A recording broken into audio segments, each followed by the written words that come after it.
Rest of today, northwest winds 15 to 25 knots becoming north. Waves 4 to 6 feet subsiding to 3 to 5 feet. Tonight, north...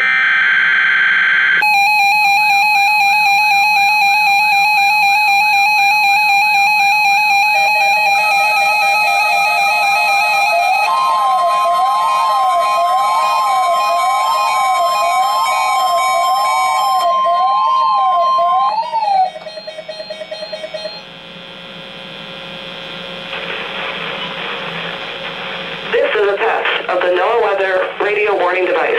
During potentially dangerous weather situations, specially built receivers are automatically activated to warn of the impending hazard.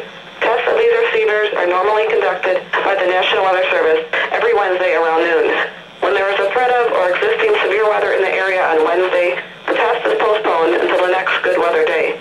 The warning alarm transmitted over this and other NOAA weather radio stations in southern Wisconsin will normally be activated for watches and warnings that affect the following Wisconsin counties: Richland, Vernon, Adams, Juneau, Marquette, Sauk, Columbia, Green Lake, Fond du Lac, Sheboygan, Dodge, Washington, Ozaukee, Iowa, Dane, Jefferson, Waukesha, Milwaukee, Lafayette, Greene, Rock, Walworth, Racine, and Kenosha, and the following Illinois counties: Stephenson, Boone, Winnebago, McHenry, and Lake.